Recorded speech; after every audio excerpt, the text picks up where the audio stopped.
So I'm really trying to think of, excuse me, should I save the best scene for last or should I talk about that first? I don't know. This apple's good. Hey, there's an old scene that says, an apple a day will keep the doctor away. So you guys should eat your apples. Let's get to that theme song. Yeah, I'm living my best life. Made a couple M's, you know. I said, I'm living my best life. I said, I'm living my best life. Okay, I'm done. Let me get into it. Hello everybody, welcome back to my channel, Random Opinions, Reaction, and Reviews. And if you don't know who I am by now, you gotta get with the program. Today I'm coming to do a review on the episode that aired yesterday, my boyfriend's birthday. August 8th, you guys. Let's go ahead and get into it. So we open up with Curtis and Drew on a stakeout. They're looking for Dr. Cabbott, of course. They're putting their heads together and trying to find out where this man is and if he's going to be doing the procedure on anybody else. The theory was that the procedure would only work on twins, but as we're finding out, that the procedure could theoretically be done on anybody. Whether it works, we don't know. So they get into Dr. Cabbott's call records, right? And it shows a number, and the number is Lucy Coe's, right? So they go to the Metro Court to see Lucy Coe. Before they get there, this woman is rambling on to the bartender, you guys, talking about, you know, a friend of hers almost just died, and, you know, I'm like, Lucy, shut up. This man don't want to hear that. Like, this man trying to work and go home. He is not trying to hear you ramble on. Lucy is crazy, you guys. She is crazy. But they get there. This woman knocking drinks back, right? They're like giving her 21 questions, you know, and they're asking her about Dr. Cabbott, and she doesn't know who that is. They finally bring out a picture, which they should have did that at first, and she recognizes the guy. He was going by the name of Stellenbergman, and she said he wanted a real quiet, secluded area for his place of purchase. They asked this woman, do you remember the address, right? This woman gonna say no. So now they like, they done pretty much lost all hope. And then she's like, but I got it right here on my phone. I'm like, oh my God, Lucy. It was hilarious. That was funny. That was really funny. But you could tell they was getting kind of aggravated because they're trying to be on some serious stuff. And she keeps on like, she was just rambling, talking to them. And they're like trying to ask her serious questions. I think I'm going to save my best scene for last. Lucas is on the phone talking to Wiley and Brad, and then Sasha and Nina show up along with Valentine, and Nina is calling out for help. Can you please help my daughter? Lucas wants to know what's wrong, and they're like, she just passed out. So he runs some tests and says that she has the flu, right? Well, he gets worried, so he consults Finn because this is a different strain of flu that he's never seen before. She said her body was like hurting all over, including her fingernails, and you know, she had a real high fever, but it just came on suddenly. So they're like, no, her fever is way too high to be, you know, just the flu. So what she got, you guys, we already know. She was drugged. So Nina calls Michael. Love that she did that. And so Nina calls Michael. Meanwhile, Michael is over with Finn, Sam and Jason, and who else? Liz, right? They're just surprised that Sam is out of bed. They're like, you got to get back in bed. But Finn's like, what do we know? We're only medical professionals. They're not going to listen to us.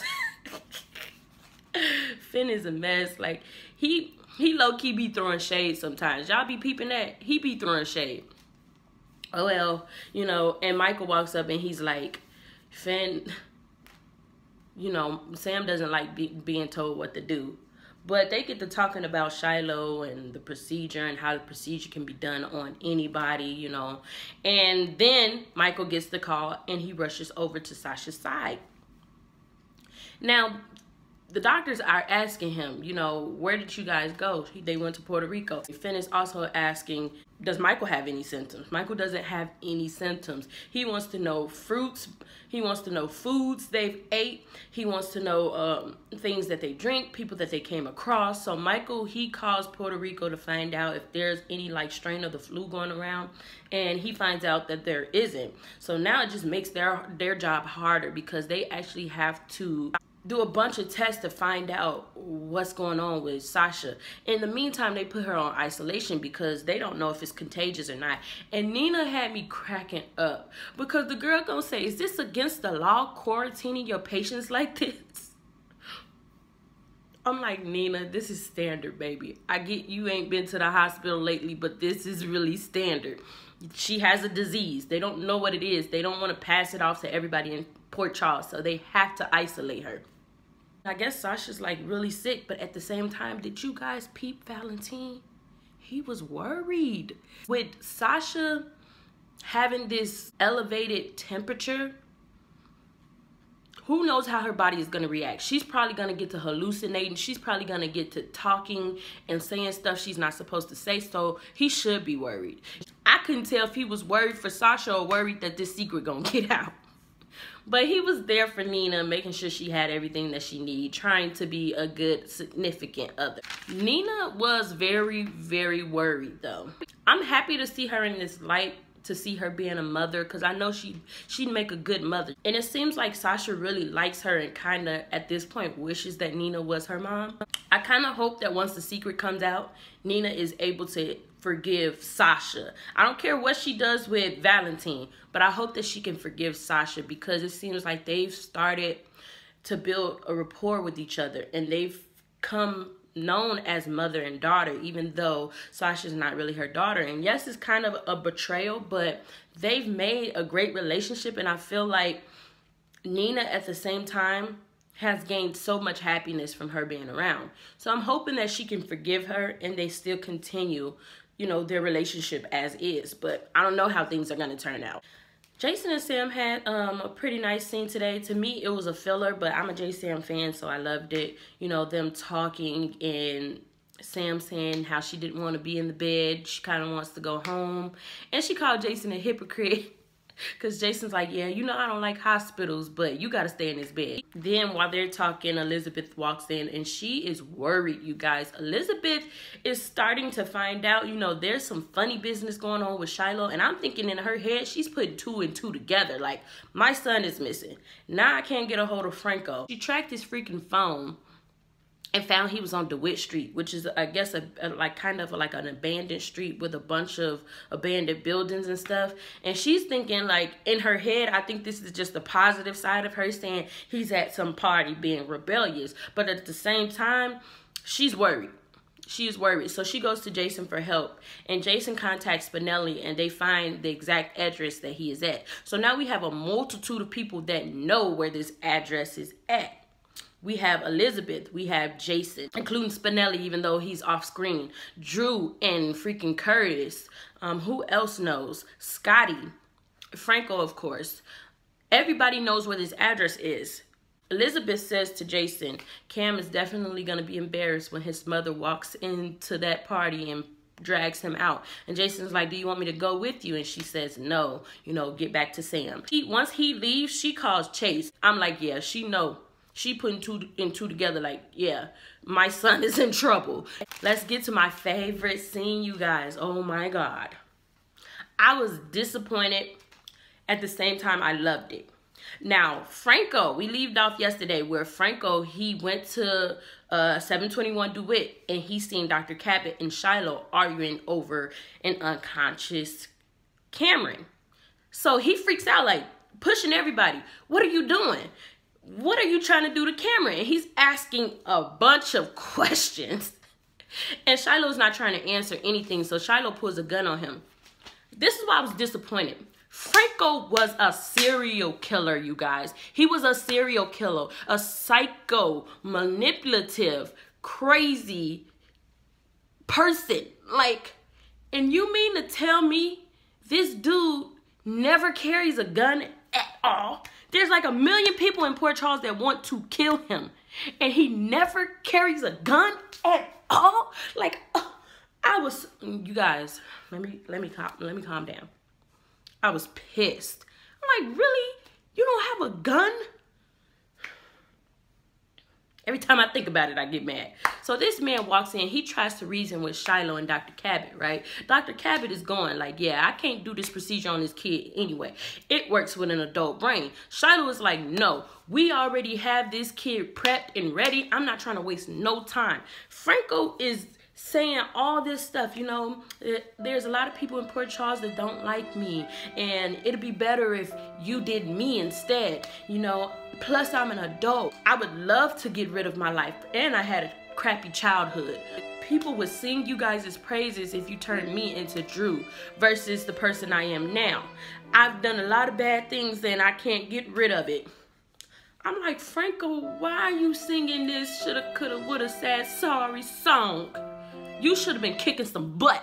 Like, kicking some karate butt. Like, so he sat there trying to reason with these psychotic, crazy people. One, we have a mad scientist. Two, we just have a crazy sex addict, psycho, I don't know, anything bad you could think about Shiloh, that's him.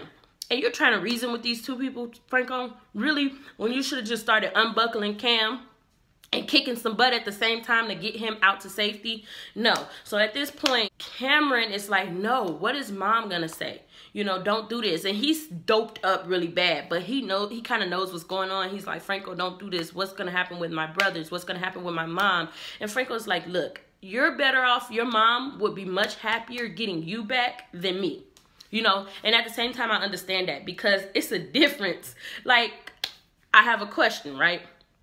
If your child and your husband was drowning, who would you save? I'm going to say my child. I'm going to save my child. Not because I don't love my husband, because I'm not married yet. I would say my boyfriend, you know, which is also my daughter's dad. It's not that I don't love him. It's that that's what he would want me to do. He would want me to save my child, you know? So Elizabeth, yeah, she would miss Franco if something happened to him, but she would take solace in knowing that Franco used his last minutes of life to save her child. That speaks for the love that he has for her and her children. Cameron was just worried, like an older brother. You know, for a long time, Cameron has been dad to his brothers, you know?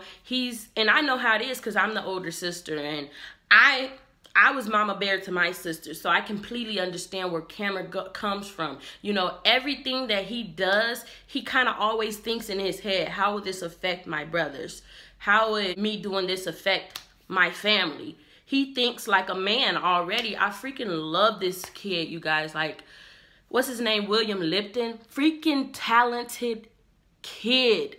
Like, GH, they pick some talented kids, I will say that. This kid, he put on that story like it was real. You know, calling for help, crying no. It was beautiful, you know, and he get the crying when they locked Franco up into the restraints, which was still dumb to me. Like, why would Franco get put in restraints before he makes sure Cameron is put safely where he needs to be in order to get back to his mother? You are going to go under this procedure without knowing if your stepson is going to be fine? No, you should have had them, I don't know, you should have had them call somebody and drop Cameron off somewhere. Make sure he was fine before they even injected that crazy stuff into his veins. But he didn't, you know, and Cameron's trying to call for help, and Shiloh's like, look, kid, stop. And he's like roughing this kid up, and I'm like, dude, but you wouldn't do that to a real man. You wouldn't be trying to fight Jason like that. You wouldn't be trying to fight Drew like that. Drew whole pushed you, and you turned the other cheek. Jason whole pushed you. You got mad. You didn't do nothing to them. Michael pushed you. You didn't do nothing but look stupid and got on the elevator like he said, you know. But to this kid, you're trying to rough this kid up because he can't fight you, you know? It's just crazy to me. This man is definitely a woman and a child abuser. But Franco tells him everything will be okay and to don't worry, you know, he's going to be safe and he's going to get back with his mom. That scene, you guys, mind-blowing. They knocked it out of the ballpark. I don't care what none of you guys say. Franco, I don't like his character, but he's turned around for the better. And I don't really like that. But these scenes were great today, you know. It was action. It wasn't boring. The only thing I had a problem with is the fact that it was kind of unrealistic, because who's going to sit here and try to reason with crazy people when you can... I mean, I feel like Franco didn't even try to fight at all. They were... At one point, the doctor and Shiloh were arguing. Franco could have had an opening to get the gun away from Shiloh, because Shiloh wasn't even paying attention. But he didn't even do that. Maybe he didn't do it because Cameron was in his presence and he didn't want Cameron to get hurt. I don't know. Anyway, all in all, I love the scenes yesterday. You guys, let me know how you feel about the episode. Don't forget to give me a big thumbs up, like, comment, and subscribe. You guys, I am on my way to 150 subscribers. Yay! So, I mean, I'm trying to get better and better every day. I've been listening to you guys' feedback. You say you want shorter videos, so I've been trying to do that, you guys. But without further ado, I'm gonna let you go. I will see you later. Bye. I finally made my mind, know that I can't go back broke. They saying that my time up, my back against the ropes. I hustle, got my grind, know that when I make the most, I